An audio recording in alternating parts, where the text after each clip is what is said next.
Hello everyone, welcome to my YouTube channel Srijan Navachar. मैं अर्चना शुक्ला पर्यावरण कक्षा 4 की कार्यपुस्तिका लतिका की डायरी लेकर आई हूँ। इसके पहले के सारे पाठ आपको एक साथ प्लेलिस्ट में मिल जाएंगे। लतिका नीचे दिए गए दोनों चित्र को देखती है तो बताइए कि दोनों चित्रों में क्या अंतर है। तो यहाँ देखिए दोनों चित्र आप देखिए, एक ये वाला और एक दूसरा वाला, और उसके आधार पर आपको इसमें अंतर देखना है। तो दोनों चित्रों में हमें सड़कें एवं संकेत दिखाई दे रहे हैं। पहली सड़क हाईवे लग रही है जहां पर घर नहीं है, दूसरी सड़क बस्ती के अंदर से जा रही है। यहाँ अपने घर से स्कूल तक पहुंचने का रेखा चित्र बनाइए। यहाँ रेखा चित्र खींचना है कि जब आप घर से स्कूल के लिए निकलते हैं तो कौन सी सड़कें आती हैं, घर आता है कि नहीं, रेलवे क्रॉसिंग आता है कि नहीं, आपका स्कूल दाएं है या बाएं है, ये सब आपको दिखाना है। कक्षा में जहां बैठे हैं उसके आधार पर नीचे पूछे प्रश्नों के उत्तर दीजिए। आपकी बाईं तरफ क्या है खिड़की, आपकी दाईं तरफ क्या है दरवाज़ा, आपके सामने की तरफ क्या है श्यामपट, आपके पीछे की तरफ क्या है अलमारी। चित्र को देखकर पूछे गए प्रश्नों का आपको उत्तर देना है। तो यहाँ पहले आप दिशा निर्धारित कर लीजिए, पूरा लिख लीजिए, उसके बाद प्रश्नों का उत्तर दीजिए। का प्रश्न पढ़िए, उसका उत्तर यहाँ पर टिक लगा दिया गया, कर लीजिए। खा प्रश्न पढ़ के उसका उत्तर लगाइए। फिर मनन पुस्तकालय से ग्रीन रोड की ओर निकलता है तो सिटी हॉल उसकी किस दिशा में जाएगा, दाएं। प्राणी संग्रहालय कविता के घर की किस दिशा में स्थित है, दक्षिण दिशा में। सुमन को एलजी ऑफिस से जीएसटी रोड जाना है तो वह किस दिशा में मुड़ेगी, पश्चिम दिशा में मुड़ेगी। लतिका मंदिर प्रांगण में होती है, वहां से गुरु नानक रोड की ओर जाते हुए वह सूरज को उगता हुआ देखती है तो पुस्तकालय उसकी किस दिशा में होगा, उत्तर दिशा में। एलजी ऑफिस ओएमआर रोड की दक्षिण में पड़ता है तो बताइए कि ग्रीन रोड एलजी ऑफिस की किस दिशा में पड़ेगा, पश्चिम दिशा में पड़ेगा। यदि आप किसी मानचित्र में कोई जगह दिखाना चाहते हो तो क्या उस जगह का नाम लिखना बेहतर है या संकेत देना, और क्यों। विशिष्ट व्यवहारिक या सांकेतिक चिन्हों का चित्रण या परिलेखन मानचित्र कहलाता है। सांकेतिक विधि बेहतर है क्योंकि छोटे मानचित्र से बड़ी जगहों को दर्शाया जा सकता है। दिए गए स्थानों को मानचित्र में दर्शाने के लिए ज्यादातर किन चिन्हों या रंग का प्रयोग होता है। तो यहाँ पर आप देखिए, पर्वत का भूरा, अस्पताल का बैगनी, रेल मार्ग का काला, पर्वत का भूरा और आइलैंड का हरा होता है, नदी का नीला, जंगल का हरा। और नक्शे में उत्तर दिशा जो है एन अक्षर से दिखाया जाता है, वनस्पति भी हरे रंग से दर्शाया जाता है। तीसरे प्रश्न का उत्तर झील है। और यहाँ पर देखिए नक्शा बनाते समय कौन सी बात का ध्यान रखना चाहिए, तो दिशा, चिन्ह, मानक सभी का रखना चाहिए। मानचित्र की सहायता से हम क्या क्या पता लगा सकते हैं, पृथ्वी पर चीज़ों का विवरण जान सकते हैं, शहर के घरों और सड़कों का सटीक स्थान जान सकते हैं, वहाँ की जलवायु एवं पर्यावरण स्थल को जान सकते हैं। मेरे दोस्त आगरा घूमने गए हैं तो नक्शा हमारे लिए कैसे उपयोगी होगा। किसी भी अज्ञात स्थान के लिए मार्गदर्शक और दिग्दर्शक का कार्य नक्शा करता है। पैमाना से आप क्या समझते हैं, वास्तविक और उसके निरूपण के बीच का अनुपात। पैमाना का अर्थ मानचित्र में है। पैमाना वास्तविक माप से छोटा होता है, कारण बताइए। क्योंकि जमीन पर तय की गई दूरी कागज के टुकड़े से बड़ी होती है, कागज की दूरी का सटीक होना संभव नहीं है। नदी के किनारे बसा है तो गोमती नदी। लखनऊ के प्रसिद्ध रेलवे स्टेशन का नाम क्या है, चारबाग।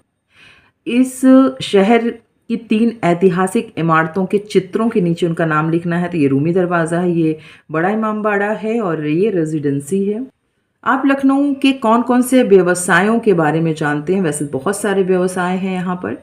प्रमुख व्यवसाय यहाँ की चिकनकारी है, यहाँ का कबाब जो बाहर तक भेजा जाता है। लखनऊ को नवाबों का शहर कहा जाता है, क्यों, यहाँ कई वर्षों तक नवाबों ने शासन किया। आज भी यहाँ रहन सहन, भाषा, खान पान, तहजीब एवं पहनाव में नवाबी तरीका दिखाई पड़ता है। प्रदेश का उच्च न्यायालय कहाँ है, तो प्रयागराज में है। हर वर्ष माघ में आयोजित होने वाले मेले के बारे में लिखिए। कहा जाता है कि माघ के महीने में भगवान ब्रह्मा ने इस ब्रह्मांड की रचना की थी। यही कारण है कि माघ मेला का आयोजन किया जाता है। 14 जनवरी से फरवरी तक प्रयागराज में संगम तट पर यह मनाया जाता है। जवाहर नक्षत्रशाला किसके लिए प्रसिद्ध है? यह तारामंडल के लिए प्रसिद्ध है, जो ऐतिहासिक आनंद भवन के अंदर है। यहाँ लोग बैठकर ही अंतरिक्ष की सैर करते हैं। आनंद भवन कहाँ स्थित है? यह क्यों प्रसिद्ध है? यह प्रयागराज में स्थित है। यह ऐतिहासिक भवन है जिसका निर्माण मोतीलाल नेहरू ने 1930 में की थी। यह जवाहर नक्षत्रशाला के रूप में प्रसिद्ध है। कानपुर शहर किस नदी के किनारे स्थित है? तो गंगा। कानपुर के प्रसिद्ध रेलवे स्टेशन का नाम क्या है? Kanpur central railway station. Kanpur को औद्योगिक नगरी क्यों कहा जाता है? यह उत्तर प्रदेश का सबसे बड़ा शहर है। कपड़ा एवं चमड़े के उद्योग के लिए यह जाना जाता है। कानपुर के 2 प्रमुख शिक्षण संस्थाओं के नाम क्या हैं? तो IIT कानपुर, चंद्रशेखर आजाद कृषि विश्वविद्यालय। गोरखपुर किस नदी के किनारे स्थित है? तो राप्ती नदी के किनारे स्थित है। गोरखपुर के दर्शनीय स्थलों के नाम लिखिए। तो गोरखनाथ मंदिर, गीता प्रेस, रामगढ़ ताल, कुसुम्भी वन, राजकीय बौद्ध संग्रहालय। उद्योगों के नाम लिखिए। तो मिट्टी की मूर्तियां, लकड़ी। गोरखपुर के प्रमुख उद्योगों के नाम आपको लिखना है। मिट्टी की मूर्तियां, लकड़ी की वस्तु, सूती रेशमी वस्त्र और चमड़ा आदि का उद्योग यहाँ होता है। देश का सबसे बड़ा रेलवे प्लेटफॉर्म कहाँ स्थित है? तो गोरखपुर में स्थित है। बनारस का प्राचीन नाम क्या था? इस नगर को किन किन नामों से जानते हैं? तो इसका प्राचीन नाम काशी था, वाराणसी, अविमुक्त क्षेत्र, काशिका, शिवपुरी, विश्वनाथ नगरी, मुक्ति भूमि और तपह स्थली आदि नामों से जाना जाता है। सारनाथ कहाँ स्थित है? इसके बारे में लिखिए। उत्तर प्रदेश के गंगा और वरुण नदियों के संगम के पास वाराणसी से 10 किलोमीटर उत्तर पूर्व में यह बसा है। सारनाथ प्रसिद्ध बौद्ध क्षेत्र है। अशोक की लाट को किसने बनवाया और इसकी क्या खासियत है? तो सम्राट अशोक ने इसको बनवाया है। इस चिन्ह का अर्थ है सत्य की जीत होती है। यह चारों जो शेर आपको दिखाई पड़ते हैं वह शक्ति, साहस, आत्मविश्वास और गौरव को दर्शाते हैं। काशी हिंदू विश्वविद्यालय कहाँ स्थित है?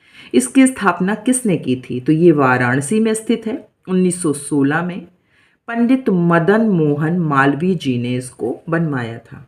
बनारस के प्रसिद्ध उद्योगों के बारे में आपको लिखना है। तो बनारस का प्रसिद्ध उद्योग जो है वो साड़ी वस्त्र है। आपने सुना होगा बनारसी साड़ियाँ यहाँ की फेमस है। हस्तशिल्प, धातु के काम, मिट्टी और लकड़ी के काम, पत्ती एवं फाइबर शिल्प आदि यहाँ पर प्रसिद्ध है। दिए गए ऐतिहासिक इमारतों को देखकर प्रश्नों के उत्तर दीजिए। तो नाम ताजमहल है, किस शहर में स्थित है? आगरा में। किसने बनवाया? शाहजहां ने।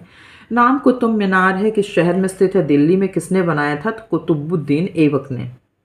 मथुरा किसके लिए प्रसिद्ध है? तो श्री कृष्ण का जन्म स्थान होने के कारण और अपने मंदिर के लिए जाना जाता है। झांसी किसके लिए प्रसिद्ध है? झांसी की रानी के लिए प्रसिद्ध है। कौन सी इमारत भगवान बुद्ध से संबंधित है? झांसी का स्तूप। की तालिका में कुछ शहरों के नाम लिखे हैं, उनके सामने वहाँ के प्रसिद्ध चीज़ों, इमारतों को लिखना है। तो लखनऊ चिकनकारी के लिए और इमामबाड़ा के लिए यानी भूल भुलैया के लिए प्रसिद्ध है। आगरा पेछौड़ ताजमहल के लिए। मथुरा कृष्ण जन्मस्थली वाद्य यंत्रों के लिए प्रसिद्ध है। कानपुर IIT एवं सूती एवं चमड़ा उद्योग के लिए प्रसिद्ध है। झांसी की रानी राजकीय संग्रहालय के नाते प्रसिद्ध है। गोरखपुर गोरखनाथ मंदिर और सबसे बड़ा रेलवे स्टेशन यहाँ पर स्थित है, इसके लिए प्रसिद्ध है। निम्नलिखित बोलियां या भाषाएं किन जगहों पर बोली जाती हैं? पता करिए और लिखिए।